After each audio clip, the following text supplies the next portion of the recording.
Hello friends, INR சீரியலில் என்ன நடக்குதுன்னு பார்க்கலாம் வாங்க. சேனலை சப்ஸ்கிரைப் பண்ணிக்கோங்க, பெல் ஐக்கானையும் கிளிக் பண்ணிக்கோங்க. நம்ம சேரனுக்கு ஒரு மாதிரி மனசு உறுத்தலாகவே இருக்குது. நம்மளை அப்போவே வேண்டாம், இந்த வீட்டில் என்னால் வாழ முடியாதுன்னு சொல்லிட்டு கவிதா சொன்னாங்க. ஆனால் இப்போது எப்படி இதுக்கு சம்மதிச்சாங்க அப்படின்னு சொல்லிட்டு பயங்கர யோசனையாக தான் இருக்குது. ஒரு வழியாக நாளுமே குறிச்சிட்டு போயிடுறாங்க. மறுநாள் காலையில் சேரனை தனியாக மீட் பண்ணி பேசணும் அப்படின்னு சொல்லிட்டு அந்த பொண்ணு சொல்லுது. அதனால நம்ம சேரன் இல்லை என்னால் வர முடியாதுன்னு சொல்லி பொண்ணுக்கிட்ட சொல்லிக்கிட்டு இருக்கவும், உடனே நம்ம சோழன் இருந்துட்டு என்னண்ணா இப்படி சொல்லிட்டீங்க, போயிட்டு பார்த்து தனியாக பேசிட்டு வாங்க அப்படின்னு சொல்லுவோம். இல்லைடா, நான் என்னடா பேசுறது அப்படின்னு சொல்லி கேட்குவோம். அண்ணா, நீங்கள் போகல அப்படின்னா கண்டிப்பாக அவங்க ஏதாவது நினச்சிப்பாங்க, நீங்கள் போயிட்டு பார்த்து பேசிட்டு வாங்க அப்படின்னு சொல்கிறாங்க. அதுக்கப்புறம் இங்கே நம்ம சேரனுமே சரி ஓகேன்னு சொல்லிட்டு இவங்க கவிதாவை பார்த்து பேசுறதுக்காக போகிறாங்க. என்னங்க சோழன், என்ன சாப்பிட்றீங்க அப்படின்னு சொல்லிட்டு கேட்கவும், எனக்கு ஜூஸ் மட்டும் போதுங்க அப்படின்னு சொல்கிறாங்க. அதுக்கப்புறம் நம்ம கவிதா பேச ஸ்டார்ட் பண்ணுறாங்க. ஏங்க, நம்ம வீடு எங்கெங்க பார்க்கலாம்? உங்கள் வீட்டுக்கும் எங்கள் வீட்டுக்கும் நடுவில் பார்க்கலாமா? அப்போ தான் நீங்களும் உங்கள் வீட்டுக்கு அடிக்கடிக்கு போயிட்டு வர மாதிரி இருக்கும். நானுமே என் வீட்டை பக்கத்துலேயே இருந்தது அப்படின்னா நானுமே பார்த்துக்கிட்டு சந்தோஷமாக இருக்க முடியும், நினச்சா போக முடியும் வர முடியும் அப்படின்னு சொல்லிட்டு பேசிக்கிட்டு இருக்காங்க. நம்ம சேரனுக்கு ஒன்றுமே புரியல. என்னங்க பேசுகிறீங்க, என்ன சொல்லிக்கிட்டு இருக்கீங்க, எதுக்காக வீடு அப்படின்னு சொல்லி கேட்கவும், என்னங்க நீங்கள் எதுவுமே தெரியாத மாதிரியே பேசுகிறீங்க அப்படின்னு சொல்லிட்டு அவங்க கேட்குறாங்க. அந்த பொண்ணு, அதாவது கவிதா. சேரனுக்கு ஒன்றுமே புரியல. எதுக்காகங்க நம்ம வீடு பார்க்கணும் அப்படின்னு சொல்லி கேட்கவும், ஆமாங்க, கல்யாணத்துக்கு அப்புறம் நம்ம தனி கொடுத்து தானே போக போகிறோம். உங்கள் தம்பிங்க உங்ககிட்ட சொல்லலையாங்க? அவங்க தனி கொடுத்தனும் அதாவது உங்களை அனுப்புகிறாங்க அப்படின்னு சொல்லி ஓகே சொன்னதுக்கப்புறம் தாங்க நான் கல்யாணத்துக்கே சம்மதித்தேன் அப்படின்னு சொல்லிட்டு கவிதா சொல்லிடுறாங்க. இதை கேட்டதுமே நம்ம சேரனுக்கு ஒரு மாதிரி இடி விழுந்த மாதிரி இருக்குது. இங்கே பாருங்கள், நான் இதெல்லாம் எனக்கு எந்த விஷயமும் தெரியாது, அவங்க பாட்டுக்கு சடான கல்யாணம் ஏற்பாடு பண்ணிட்டாங்க. இப்படின்னு எனக்கு தெரிஞ்சிருந்தா கண்டிப்பாக நான் இந்த கல்யாணத்துக்கு சம்மதிச்சிருக்கவே மாட்டேன். இங்கே பாருங்கள், நீங்கள் எனக்கு வேண்டாங்கங்க, எங்கள் தம்பிங்க தான் எனக்கு ரொம்ப முக்கியம். எனக்கு கல்யாணமே நடக்கலைனாலும் பரவாயில்ல, என் தம்பிங்களை பிரிஞ்சு நான் என்னால் சந்தோஷமாக இருக்க முடியாது. கல்யாணத்துக்கு முன்னாடியே எங்கள் குடும்பத்தை பிரிக்கணும்னு நினைக்கிறீங்க, நீங்களாம் ஒரு பொண்ணாங்கங்க அப்படின்னு சொல்லிட்டு நம்ம சேரன் இந்த கவிதாவை பயங்கரமாக திட்டிடுறாங்க. கவிதா இருந்துட்டு, என்னங்க நீங்கள் என்னுடைய கண்டிஷனுக்கு நீங்கள் ஓகே சொன்னதுனால மட்டும்தான், நீங்கள உங்கள் தம்பிங்க ஓகே சொன்னதுனால மட்டும்தான் நான் இதுக்காக சம்மதித்தேன். ஆனால் நீங்கள் இப்படி பேசுகிறீங்க, என்னங்க நீங்கள் இப்படி பேசுவீங்கன்னு சொல்லிட்டு நான் கொஞ்சம் கூட எதிர்பார்க்கல அப்படின்னு சொல்கிறாங்க. உடனே நம்ம சேரனுக்கு பயங்கர கோவம் இங்கே பாருங்கள், இந்த கல்யாணம் நடக்காது, கண்டிப்பாக என் தம்பிங்களை பிரிஞ்சு என்னால் வரவே முடியாது அப்படின்னு சொல்லிட்டு சேரன் அங்கேருந்து போயிடுறாங்க. அதுக்கப்புறம் இங்கே கவிதா சோழனுக்கு கால் பண்ணி, என்னங்க நீங்கள் விஷயத்த உங்கள் அண்ணனுக்கிட்ட சொல்லவே இல்லையா? நீங்கள் உங்கள் அண்ணன் என்னென்னமோ பேசிட்டு போகிறாரு, நீங்கள் அப்போது இந்த விஷயத்த மறைச்சி கல்யாணம் பண்ணலான்னு நினச்சிங்களா? எதுக்காகங்க இப்படி பண்ணுறீங்க அப்படின்னு சொல்லிட்டு இங்கே கவிதாவுமே ஒரு மாதிரி திட்டிட்டு ஃபோனை வச்சிடுறாங்க. இங்கே சோழன் தலைமலை கையை வச்சுக்கிட்டு உட்காந்துடுறாங்க. போச்சு, அண்ணன் போயிட்டு நல்லா குழப்பி விட்டுட்டு வந்துடுச்சு அப்படின்னு சொல்லிட்டு தலைமலை கை வச்சுக்கிறாங்க. உடனே நிலா இருந்துட்டு, சோழன் என்னாச்சு அப்படின்னு சொல்லி கேட்கவும், ஏங்க மொத்தமாக முடிஞ்சு போச்சுங்க, இனி அண்ணனுக்கு கல்யாணமே நடக்க போகிறதில்ல. அண்ணன் கடைசி வரைக்கும் இந்த வீட்டவே கட்டிக்கிட்டு அழ வேண்டியது தான். அவங்க 2 பேரும் மீட் பண்ணி பேசின நேரத்தில் அவங்க தனி கொடுத்தனம் பற்றி சொல்லிட்டு இருக்காங்க. இந்த கல்யாணமே வேண்டாம் அப்படின்னு சொல்லிட்டு அண்ணன் கிளம்பி வந்துருச்சாங்கங்க அப்படின்னு சொல்லிட்டு சொல்கிறாங்க. இது கேட்டதுமே நிலா பயங்கர ஷாக் ஆகுறாங்க. அதே சமயம் நான் சொன்னேன்ல சோழன், இந்த விஷயத்துக்கு கண்டிப்பாக இந்த கண்டிஷனுக்கு அண்ணன் ஒத்துக்காதுன்னு சொல்லிட்டு அண்ணனுக்கு தெரியாமல் கல்யாணம் பண்ணணும்னு நினச்சோம். ஆனால் இப்போது நடக்காமல் போயிடுச்சு. சரி விடுங்க சோழன், இதுவுமே நல்லதுக்கு தான். பல்லவனும் பாவம் அண்ணனை பிரிஞ்சு இருக்க முடியாமல் ஒவ்வொரு நாளும் கஷ்டப்பட்டுக்கிட்டே இருந்தான். வேண்டாம் விடுங்க, நம்ம வேறு ஏதாவது நல்ல சம்மந்தம் பார்த்துக்கலாம் அப்படின்ற மாதிரி நிலா சொல்கிறாங்க. இல்லைங்க, இப்படியே போய்கிட்டே இருந்தால், தள்ளி போட்டுக்கிட்டே இருந்தால் எப்போங்க அண்ணனுக்கு கல்யாணம் ஆகும்? இப்போவே வயசு ஆயிடுச்சு அவங்களுக்கு. அண்ணன் எங்களை விட்டெல்லாம் போகாதுன்னு எங்களுக்கு நல்லாவே தெரியுங்க. இருந்தாலும் அண்ணனுக்கு ஒரு நல்லது நடக்கணும், அண்ணன் ஒரு குடும்ப வாழ்க்கையில் இன்வால்வ் ஆகணும், அவங்க குடும்பத்தோடு சந்தோஷமாக இருக்கணும்னு நாங்கள் நினச்சோங்க. ஆனால் அண்ணன் எல்லாத்தையுமே முடிச்சுட்டு வந்துடுச்சுங்க, என்னங்க பண்ண முடியும் அப்படின்னு சொல்லிட்டு பேசிக்கிட்டு இருக்காங்க. இங்கே பல்லவனுக்கு ஒரு பக்கம் சந்தோஷமாக இருந்தாலுமே இன்னொரு பக்கம் ரொம்பவே ஃபீல் பண்ணுறாங்க. அண்ணனும் கல்யாணம் ஆகாமல் எத்தனை நாளைக்கு தான் இருக்க முடியும் அப்படின்னு சொல்லிட்டு வருத்தப்படுறாங்க. பாண்டியன் இருந்துட்டு, டே சோலா, இதெல்லாம் சரிப்பட்டே வராது. அண்ணனுக்கு எங்கே போயிட்டு பொண்ணு பார்க்குறது எப்படின்னே எனக்கு ஒன்றுமே புரியல. அண்ணன் வாழ்க்கையை ஃபுல்லாகவே இப்படியே இருந்துருமோன்னு எனக்கு பயமாக இருக்குது சோலா அப்படின்னு சொல்லுவோம். கண்டிப்பாக அப்படி மட்டும் நடக்கவே நடக்காது. நம்ம எப்படியாவது அண்ணனுக்கு கல்யாணம் பண்ணி வைக்கிறோம் அப்படின்னு சொல்லிட்டு சோழன், பாண்டியன் இவங்க 2 பேரும் 3 பேர் பேசிக்கிட்டு இருக்காங்க. இங்கே நிலா இருந்துட்டு, சரி விடுங்க, நடந்துருச்சு, இதவே நினச்சி யாரும் வருத்தப்பட வேண்டாம், கண்டிப்பாக அண்ணனுக்கு கல்யாணம் பண்ணிடலாம் அப்படின்ற மாதிரி நிலாலாம் பேசிக்கிட்டு இருக்காங்க. அப்போ தான் நடேசன் வராங்க. நடேசன் வந்ததுமே இங்கே நிலா வந்து விஷயத்த சொல்லவும் நடேசன் சொல்கிறாங்க, அப்போவே நினச்சேன் இந்த சேரன் பையன் ஏதாவது இடக்க முடுக்க வேலையை செஞ்சு இந்த கல்யாணத்தை நிப்பாட்டுவான்னு சொல்லிட்டு. தெரியும் எனக்கு அவனை பற்றி. ஏதோ அவங்க தம்பிங்களெல்லாம் விட்டுட்டு அவனால் இருக்க முடியாது, அதனால தான் அவன் இப்படி இருக்கான். அவன் பாட்டுக்கு கல்யாணம் பண்ணிவிட்டு அவங்க தம்பிங்கெல்லாம் போயிட்டாங்கன்னா அவன் நடுத்தெருவில் தான் நிற்கணும். அதெல்லாம் இப்போ யோசித்து பார்க்க மாட்டான். அவனை அவங்க தம்பிங்க இருக்காங்களே இந்த 3 பேரும் நடுத்தெருவில் விட போகிறானுங்க. அப்போ தான் தெரியும் அந்த சேரன் பையனுக்கு அப்படின்னு சொல்லுவோம். உடனே எங்கள் பாண்டியனுக்கு பயங்கரமாக கோவம் வந்துடுது. இங்கே பாருங்கள், நீங்கள் வேணால் இந்த வீட்டுக்கு எதுவுமே பண்ணாமல் இருக்கலாம், நீங்கள் வேணால் இந்த வீட்டை விட்டுட்டு இருக்கலாம், ஆனால் கண்டிப்பாக அண்ணனை நாங்கள் விடவே மாட்டோம். அண்ணனுக்கு எதுனாலுமே நாங்கள் பார்த்து செய்வோம், உங்களை மாதிரி ஒன்றும் நாங்கள் இல்லை அப்படின்னு சொல்லிட்டு பாண்டியன் கோவப்படுறாங்க. நிலா இருந்துட்டு, சரிங்க கொஞ்சம் பொறுமையாக இருங்க, அவர் ஏதோ மனசில் பட்டதா அப்படி சொல்லிட்டாங்க. என்னங்க நீங்களும் இப்படியே பேசுகிறீங்க, எப்படிங்க என் அண்ணனை நாங்கள் விட்டுற முடியும்? அப்படியே கல்யாணமே ஆகாமல் இருந்தாலும் அண்ணனை இப்படி தன்னந்தனியாக நாங்கள் விட்டுட்டு போயிடுவோமாங்க அப்படின்னு சொல்லிட்டு பாண்டியன் வந்து கேட்குறாங்க. சரிங்க, நீங்கள் அண்ணனை நல்லா தான் பார்த்துக்குவீங்க, எனக்கு புரியுது, அங்கிள் தான் ஏதோ புரியாமல் பேசிக்கிட்டு இருக்காரு அப்படின்னு சொல்லி சொல்கிறாங்க. இவங்க எல்லாரும் பேசிக்கிட்டு இருக்கிற நேரத்தில் இங்கே சேரன் வந்து கத்துறாங்க. எதுக்காக எனக்கு தெரியாமல் இப்படி ஒரு முடிவு பண்ணிங்க? அப்போது என்னை பிரிஞ்சு நீங்கள்லாம் இருக்கிறதுக்கு முடிவு பண்ணிட்டீங்கல்ல, அப்போது நான் தான் உங்கள் மேலே பாசம் வச்சுக்கிட்டு இருக்கேனா? என் மேலே உங்கள் யாருக்குமே பாசம் இல்லைல்ல? என்னை பிரிஞ்சு நீங்கள் எப்படிடா இருப்பீங்க? நீங்கள் இருப்பீங்க, ஆனால் என்னால் இருக்க முடியாது அப்படின்னு சொல்லிட்டு சேரன் வந்து பயங்கரமாக அழுகுறாங்க. சேரன் அழுகிறத பார்த்ததுமே நம்ம நிலாவுக்குமே அழுக வந்துடுது. ஆனால் அழுவாதீங்கண்ணே, ப்ளீஸ்ண்ணே, உங்களுக்கு ஒரு நல்லது நடக்கணும் அப்படின்றதுக்காக தான் உங்கள் தம்பிங்கெல்லாம் சேர்ந்து ஒரு முடிவு பண்ணாங்க. அதுக்காக உங்களை பிரிஞ்சு போகணும், உங்களை விட்டுட்டு இருக்கணும், உங்கள் மேலே பாசம் இல்லைன்னுலாம் ஆயிடாதுண்ணே, நீங்கள் அழுவாதீங்க ப்ளீஸ்ண்ணே அப்படின்னு சொல்லிட்டு சமாதானம் சொல்கிறாங்க. உடனே நம்ம சேரன் இருந்துட்டு, இல்லைப்பா, இவங்க எல்லாமே என் மேலே பாசம் இருக்கிற மாதிரி நடிக்கிறாங்க, என்னை எப்படா இந்த வீட்டை விட்டு துரத்தணும்னு நினைக்கிறாங்க, அதனால தான் நான் இப்படியெல்லாம் பண்ணிக்கிட்டு இருக்கானுங்க, என் கூட இருக்கிறதுக்கு அவனுங்களுக்கு பிடிக்கல போல அப்படின்னு சொல்லிட்டு சேரன் வந்து ரொம்பவே மனசு ஃபீல் பண்ணுறாங்க. உடனே எங்கள் சோழன் வந்து, அண்ணே அப்படியெல்லாம் இல்லைண்ணே, உன் வாழ்க்கை நல்லா இருக்கணும்னு தானே நாங்கள் நினச்சோம், கடைசி வரைக்கும் நீ இப்படியே இருந்துட்டுனா எப்படிண்ணே? இப்போது எனக்குமே கல்யாணம் நடந்துருச்சு, இப்போது பாண்டியனுக்கும் பல்லவனுக்கும் கல்யாணம் நடந்துடும், அதுக்கப்புறம் நீ எப்படி நான் தனியாக இருப்பேன்? நாங்கள் எல்லாருமே இந்த வீட்டில் தான் இருப்போம், நான் அதெல்லாம் இல்லைன்னு சொல்லலை, ஆனால் நீ மட்டும் கல்யாணம் ஆகாமல் இருந்தா, ஒத்தாலாம் இருந்தா அதை பார்த்து எங்களுக்கு மனசு கஷ்டப்படாதானே? உனக்கும் ஒரு நல்ல வாழ்க்கை அமையணும்னு சொல்லிட்டு எங்களுக்கு ஆசை இருக்காதா அப்படின்னு சொல்லுவோம். அதெல்லாம் நினைக்கிறது ஓகே தாண்டா சோலா, ஆனால் என்ன பிரியணும்னு நினைக்கிறீங்களே அது கரெக்டாடா அப்படின்னு சொல்லிட்டு அழுகுறாங்க. இங்கே சேரன் அழுகுறத பார்த்ததுமே நம்ம சோழன், பாண்டியன், பல்லவன்ட்டு எல்லாருமே அழுகுறாங்க.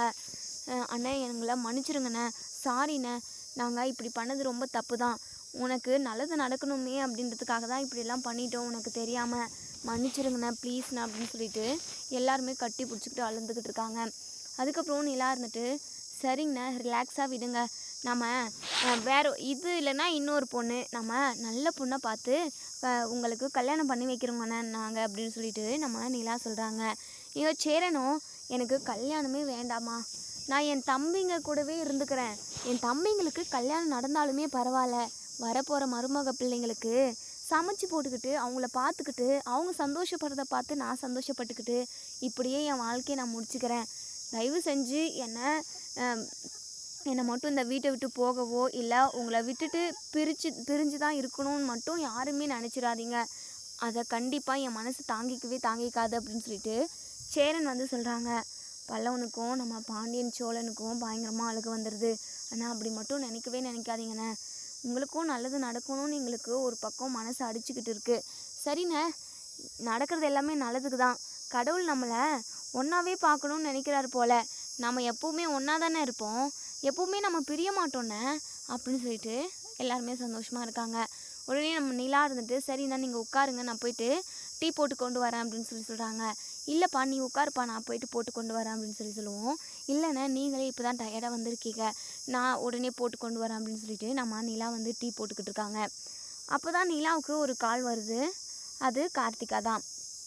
கார்த்திகா அழுதுகிட்டே பேசுகிறாங்க. எதுக்காகங்க நீங்கள் இப்போது எனக்கு ஃபோன் பண்ணீங்க? நீங்கள் பண்ண துரோகமே, நம்பிக்கை துரோகமே போதுமுங்க. எதுக்காக திரும்பவும் எனக்கு ஃபோன் பண்ணி சும்மா என்கிட்ட பேசணும்னு நினைக்கிறீங்க? எந்த பேச்சுவார்த்தையும் யாரு கூடயும் தேவையில்லை, ஃபஸ்ட்டு ஃபோனை வைங்க அப்படின்னு சொல்லிட்டு நிலா வந்து கோவப்படுறாங்க.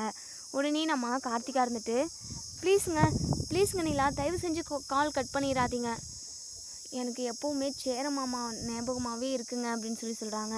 என்னங்க நினச்சா நீங்கள் என்னென்னமோ சொல்லுவீங்க, அதுக்கப்புறம் உங்கள் வீட்டில் சொல்கிறவங்கள பேச்சு கேட்டுக்கிட்டு நீங்கள் பாட்டுக்கு ஒன்று செய்வீங்க. என்னங்க எங்களெல்லாம் பார்த்தா உங்களுக்கு என்ன பைத்தியம் மாதிரி தெரியுதாங்க? நீங்கள் பாருங்கள், சும்மா நீங்கள் டைலாக்கெல்லாம் விட்டுக்கிட்டு இருக்காதீங்க. இப்படி தான் சொல்லி நானும் சேரனனை மாப்பிள்ளை வேஷத்தில் கூட்டிகிட்டு வந்து அவரை ஒரு ஏமாற்றத்தோடவே திருப்பி வீட்டுக்கு கூட்டிகிட்டு வந்தேன். அந்த ஒரு பெரிய துக்கத்தவே எங்களால் தாங்கிக்க முடியல. திரும்பவும் ஃபோன் பண்ணி தயவு செஞ்சு எங்கள் நிம்மதியை கெடுக்காதீங்க, ஃபோனை வச்சுருங்க அப்படின்னு சொல்லிட்டு நிலா சொன்னதும் கார்த்திகா வந்து அழுகுறாங்க. இல்லைங்க, கண்டிப்பாக என்னால் சேரன் மாமா இல்லாமல் இருக்கவே முடியாது. நான் அன்றைக்கி தப்பிச்சு வரணும்னு தான் வந்தேன், எல்லா சர்டிஃபிகேட் எல்லாத்தையுமே எடுத்துகிட்டு வெளியே வந்துட்டேன். ஆனால் அம்மா வேலையை முடிக்காமல் உடனே திரும்ப வந்துட்டாங்க. அம்மா வந்து பார்த்து என்னை பயங்கரமாக அடித்து, நான் செத்துருவண்டி, நீ மட்டும் இந்த வீட்டை விட்டு போயிட்ட அப்படின்னா கண்டிப்பாக செத்துருவான் அப்படின்னு சொல்லிட்டு டேப்லெட்டெல்லாம் எடுத்துகிட்டு வந்து வச்சுக்கினாங்கங்க. எனக்கு ரொம்ப பயமாயிடுச்சு. அதனால தான் என்னால் வீட்டை கூட விட்டு வெளியே வர முடியல. இதை சொல்லலாம் அப்படின்னாலுமே என்கிட்ட ஃபோன் இல்லாமல் போயிடுச்சு. ஃபோனெல்லாம் அம்மா போட்டு உடைச்சிட்டாங்கங்க. என்கிட்ட ஃபோன் கூட கொடுக்கறதில்ல அப்படின்னு சொல்லிட்டு எங்கள் கார்த்திகா வந்து நடந்த எல்லாத்தையுமே சொல்கிறாங்க. கார்த்திகாவோட சுச்சுவேஷன் எல்லாத்தையுமே நம்ம நிலா வந்து புரிஞ்சுக்கிறாங்க. சரிங்க, ஓகே தான். ஆனால் நீங்கள் என்ன நடந்தாலும் நீங்கள் சேரன் அண்ணனுக்கு துரோகம் பண்ணியிருக்கக்கூடாது இல்லைங்க. பாவங்க, மாப்பிள்ளை வேஷத்தில் வந்து கல்யாணம் நடக்காதுன்னு சொல்லிட்டு வாங்கின தாலி எல்லாமே திருப்பி கொண்டு வந்தால் அது எவ்வளோ பெரிய கஷ்டமாக இருக்கும். அதை உங்களால் தாங்கிக்க முடியுமாங்க அப்படி ஒரு சுச்சுவேஷன் உங்களுக்கு வந்துச்சுன்னா அப்படின்னு சொல்லவும் நம்ம கார்த்திகா இருந்துட்டு, எனக்கு எல்லாமே புரியுதுங்க நிலா, ஆனால் இப்போ சொல்கிறேன், என்னால் சத்தியமாக மாமா இல்லாமல் இருக்கவே முடியாதுங்க. எப்படி எந்த பக்கம் திரும்பினாலும் மாமா தான் வந்து நிற்கிற மாதிரியே இருக்குது. கண்ணை முன்னா மாமா முகம்தான். சத்தியமாக இன்னொரு கல்யாணம் பண்ணிவிட்டு என்னால் நிம்மதியாக வாழவே முடியாதுங்க. அதுக்கு செத்துடலாம் போல் இருக்குது அப்படின்னு சொல்லிட்டு இங்கே நம்ம கார்த்திகா வந்து சொல்லிக்கிட்டு இருக்காங்க. நிலாவுக்கு என்ன பண்ணுறதுனே தெரியல. ஏங்க, உங்களுக்காக ஏதாவது உதவி செய்யணும் அப்படின்னு நினச்சாலுமே நீங்கள் ஏதாவது கடைசி நேரத்தில் ஒரு சம்பவத்தை பண்ணி விட்டுறீங்க. உங்களை நம்பி எதுவுமே பண்ண முடியாதுங்க அப்படின்ற மாதிரி நம்ம நிலா சொல்கிறவும் கார்த்திகா இருந்துட்டு, இங்கே பாருங்கள், எனக்காக நீங்கள் எதுவுமே செய்ய வேண்டாம், ஆனால் மாமா தான் எனக்கு வேண்டும். நான் நைட் ஃபுல்லாக நல்லா யோசித்து ஒரு முடிவுக்கு வந்துட்டேங்க. இன்றைக்கி நைட்டு வந்து நான் கண்டிப்பாக மாமா வீட்டுக்கு வந்துடுவேன். நான் வந்ததுமே நீங்கள் வாங்கி வச்சுருக்கீங்க இங்கே பாரு முன்னாடி தாலி, அந்த தாலியை மட்டும் ரெடியாக நீங்கள் வச்சிங்கன்னா போதும். நான் வீட்டுக்கு வந்ததுமே என் கழுத்தில் மாமா தாலி கட்டினார் மட்டும் போதும். நான் தெளிவாக யோசித்து முடிவு எடுத்துட்டேங்க. இன்னொருத்தர் கூட நான் வேற ஒருத்தர் கூட கல்யாணம் பண்ணிக்கிட்டு என்னால் நிம்மதியாக வாழ முடியும்னு சத்தியமாக என்னால் நினச்சி கூட பார்க்க முடியலங்க நிலா. நான் வருவேன், அதை இன்ஃபார்ம் பண்ணுறதுக்காக தான் உங்களுக்கு கால் பண்ணியிருந்தேன். உங்களையெல்லாம் நான் எங்கேயும் வர சொல்லி கஷ்டப்படுத்த மாட்டேங்க. அந்த வீட்டிலே சாமி ஃபோட்டோலாம் இருக்குல்ல, அந்த சாமி ஃபோட்டோ முன்னிலையிலே எனக்கும் மாமாவுக்கும் கல்யாணம் நடக்கட்டுங்க. கண்டிப்பாக எங்கள் வாழ்க்கை நல்லாயிருக்கும்னு நான் நினைக்கிறேன். அம்மா என்னை பிளாக்மெயில் பண்ணிக்கிட்டே இருக்கிறாங்க, நான் செத்துருவேன் அப்படி இப்படின்ட்டு. நான் கூட எத்தனையோ டைம் நான் செத்துருவேன், சேர மாமா இல்லாமல் என்னால் இருக்க முடியாது, என்னால் நிம்மதியான ஒரு வாழ்க்கையை வாழ முடியாது, தயவு செஞ்சு சேரன் மாமா கூட எனக்கு கல்யாணம் பண்ணி வைங்க அப்படின்னு சொல்லிட்டு நானுமே எத்தனையோ டைம் கேட்டிருக்குங்க. ஆனால் அவங்க எனக்கு என்னுடைய உணர்வுகளுக்கு மதிப்பை கொடுக்கலைங்க. அவங்க என்னுடைய உணர்வை புரிஞ்சுக்காதவங்க கிட்ட நான் எதுக்காக இருக்கணும், அவங்க சொல்கிற பேச்சை நான் எதுக்காக கேட்கணும்? கண்டிப்பாக கேட்க முடியாதுங்க. நான் செத்து போகிறேன்னு சொல்லியுமே நீ செத்தா சாவு, ஆனால் சேரனை மட்டும் கல்யாணம் பண்ணிக்கக்கூடாதுன்ற மாதிரி சொல்கிறாங்க. அப்போது என்னை பற்றி கவலைப்படாத அவங்கள பற்றி நான் எதுக்காக கவலைப்படணுங்க அப்படின்னு சொல்லிட்டு இங்கே நம்ம கார்த்திகா வந்து சொல்கிறாங்க. நிலாவுக்கு ஒரு பக்கம் சந்தோஷமாக தான் இருக்குது. எப்படியோ இந்த கவிதா அண்ணனை கல்யாணம் பண்ணிக்கல, இதுவும் நல்லது தான். கார்த்திகாவும் அண்ணனும் ஒன்று சேர போகிறாங்க. நினைக்கவே ரொம்ப சந்தோஷமாக இருக்குது அப்படின்னு சொல்லிட்டு நம்ம நிலா நினைக்கிறாங்க. நம்ம கார்த்திகாவுக்குமே ஃபோனை வச்சிடுறாங்க. அதுக்கப்புறம் நம்ம கார்த்திகா வந்து அவங்க அம்மா ஃபோனை எடுத்து தான் பேசியிருப்பாங்க. அந்த ஃபோனை அவங்க எடுத்த இடத்துலயே வச்சிடுறாங்க. எப்படியாவது இன்றைக்கி நைட்டு சேரன் மாமா கிட்டே போயிடணும், நமக்கும் சேரன் மாமாவுக்கும் கல்யாணம் நடந்துடும் அப்படின்னு சொல்லிட்டு தைரியமாக அதிரடியான ஒரு முடிவு எடுக்கிறாங்க. அதுக்கப்புறம் நம்ம கார்த்திகா அவங்க அப்பா வந்து நாளைக்கு நாளன்னைக்கு எப்படியோ கல்யாணம் முடிஞ்சிடும், எப்படியோ நம்ம நினச்ச மாதிரி நம்ம பொண்ணை நல்ல இடத்துல கல்யாணம் பண்ணி கொடுக்க போகிறோம், நினைக்கவே ரொம்ப சந்தோஷமாக இருக்குது கஸ்தூரி. எப்படியோ நம்ம சொல்கிற பேச்சு கேட்டுக்கிட்டு கார்த்திகா எங்கேயும் போகாமல் இங்கே தான் இருக்கா, ரொம்ப சந்தோஷமாக இருக்கா அப்படின்னு சொல்லிட்டு பேசிக்கிட்டு இருக்காங்க. அதுக்கப்புறம் நைட்டாவது கஸ்தூரி வந்து சமைச்சு முடிச்சுட்டு கார்த்திகாவை சாப்பிட்டு கூப்பிட்றாங்க. கார்த்திகாவுக்கு ஒரு மாதிரி பதட்டமாகவே இருக்குது. இன்றைக்கி போய் ஆகணும், நிலாக்கிட்ட வர சொல்லிகிட்ருக்கோம், என்ன நடக்கும்னு தெரியலையே அப்படின்னு சொல்லிட்டு பதட்டப்பட்டுக்கிட்டே இருக்காங்க. அதுக்கப்புறம் சாப்பிட்டு முடிச்சு எல்லாருமே தூங்கிடுறாங்க. நம்ம கார்த்திகா வந்து தூங்கின நேரமாக பார்த்து ட்ரெஸ் எல்லாமே எதுவுமே எடுத்துக்கல, சர்டிஃபிகேட் மட்டும் எடுத்துக்கிட்டு வீட்டை விட்டு வெளியே வந்துடுறாங்க. யாருமே பார்க்குறதில்ல. இங்கே கார்த்திகா சொன்ன மாதிரியே சேரனோட வீட்டுக்கு கிளம்பி நிலாவுமே வாசலவே பார்த்துக்கிட்டு இருக்காங்க. இங்கே சேரன் வந்து சமைச்சு முடிச்சு எல்லாமே சாப்பிட்டு கிச்சனில் இருக்கிற 1-2 வேலையெல்லாம் முடிச்சுட்டு படுத்துருவோம் அப்படின்னு சொல்லி செஞ்சுக்கிட்டு இருக்காங்க. இங்கே கார்த்திகா வந்து பின்னாடி நின்று மாமா அப்படின்னு சொல்லி கூப்பிடுவோம். இங்கே சேரனும் என்ன கார்த்திகா வாய்ஸ் மாதிரியே இருக்குது, ஒருவேளை எப்போவும் நம்ம கார்த்திகா ஞாபகத்திலே இருக்கிறதுனால வாய்ஸ் கேட்குது போல் அப்படின்னு சொல்லிட்டு மனசுக்குள்ளேயே நினைக்கிறாங்க. திரும்பி கூட பார்க்காம அவங்க வேலையை ஸ்டார்ட் பண்ணுறாங்க. அப்போது கார்த்திகா திரும்பவும் மாமான்னு சொல்லி கூப்பிடுவோம். என்ன அப்படின்னு சொல்லிட்டு திரும்பி பார்த்தா கார்த்திகா அழுதுகிட்டே நிற்கிறாங்க. இதை பார்த்ததுமே ஹே கார்த்திகா, எதுக்காக நீ இந்த நேரத்தில் இங்கே வந்திருக்க, எதுக்கு வந்திருக்க அப்படின்னு சொல்லி கேட்கவும், என்ன மாமா நீங்கள் இப்படி கேட்குறீங்களே, உங்களை விட்டு சத்தியமாக என்னால் இருக்க முடியல மாமா, என்ன வேணாலும் நடக்கட்டும்னு சொல்லிட்டு தான் நான் வீட்டை விட்டு ஓடி வந்துட்டேன்.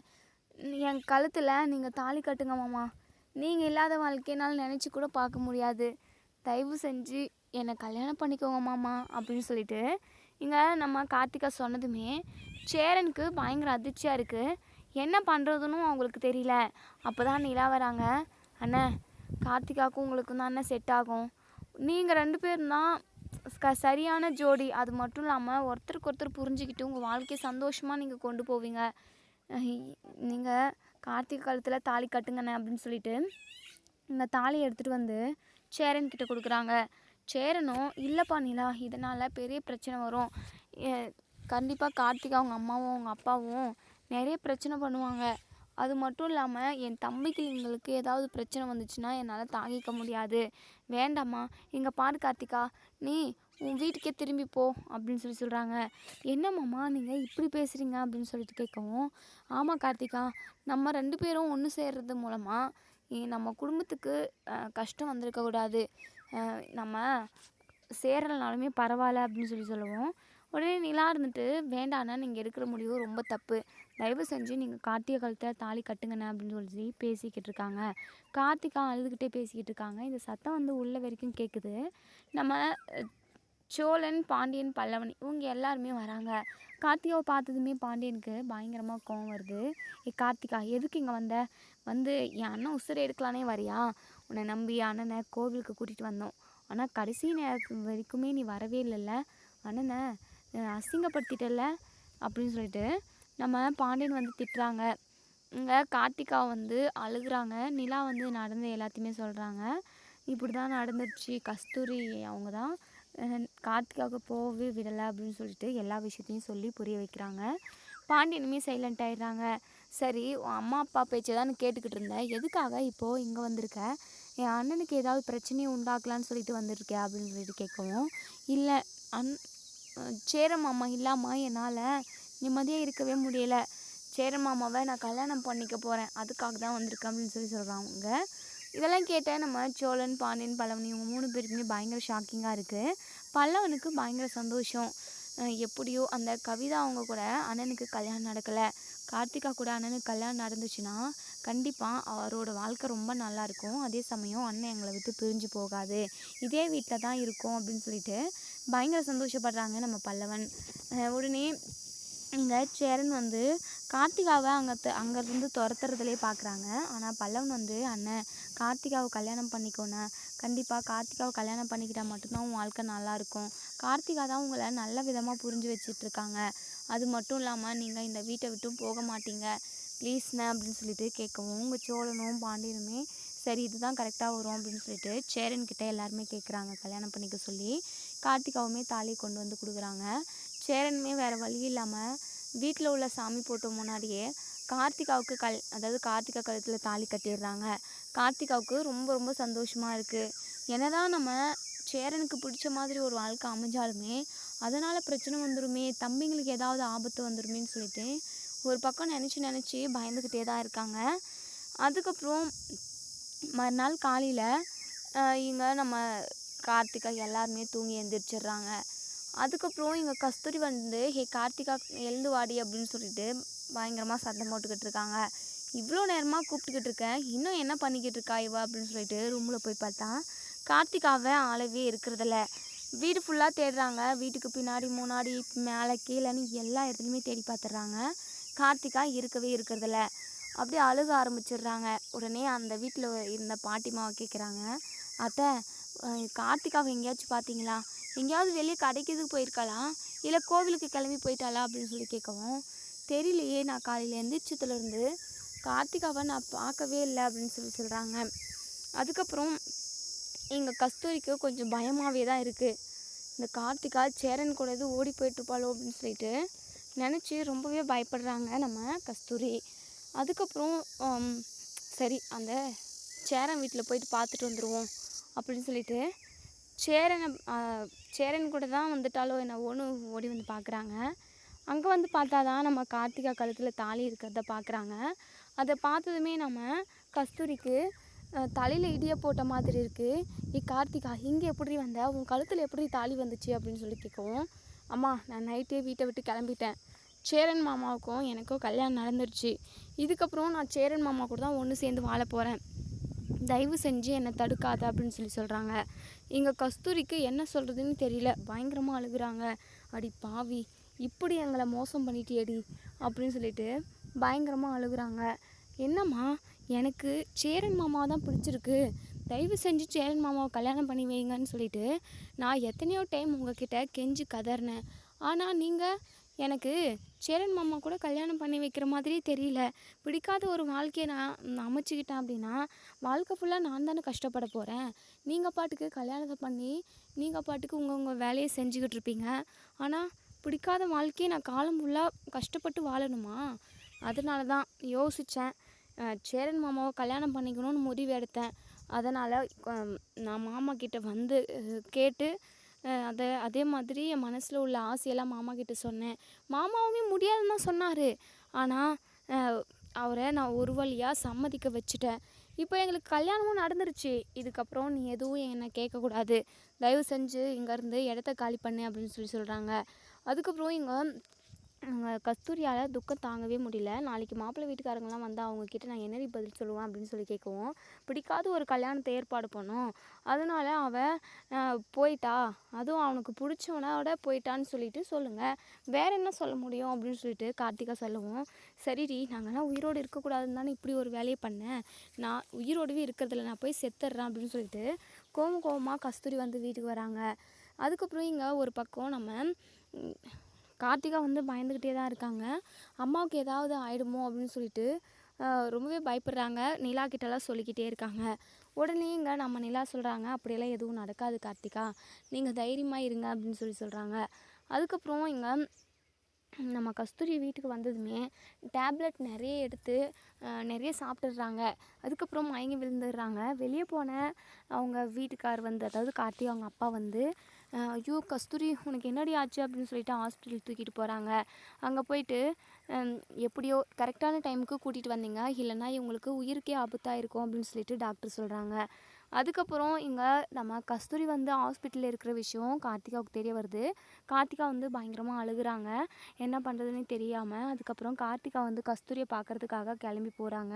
அங்கே போனால் இங்கே கஸ்தூரியோட வீட்டுக்கார் வந்து கார்த்திகாவை பார்க்கவே விடுறதில்ல. கார்த்திகாவை பயங்கரமாக அடிச்சிடுறாங்க. அதுக்கப்புறம் நம்ம பல்லவன் வந்து கார்த்திகாவை சமாதானம் பண்ணி வீட்டுக்கு கூட்டிகிட்டு வராங்க. இனி என்ன நடக்கும் அப்படின்றத வெயிட் பண்ணி பார்ப்போம் ஃப்ரெண்ட்ஸ். ஒரு வழியாக நம்ம கார்த்திகாவும் சேரனும் ஒன்று சேர்ந்துட்டாங்க. எப்படியோ கஸ்தூரிக்கும் உயிருக்கு எந்த ஒரு ஆபத்தும் இல்லை அப்படின்னு சொல்லிட்டு டாக்டர் சொல்லிட்டாங்க அப்படின்னு கதை போய்கிட்டு இருக்கு. இனி என்ன நடக்கும் அப்படின்றத வெயிட் பண்ணி பார்ப்போம் ஃப்ரெண்ட்ஸ்.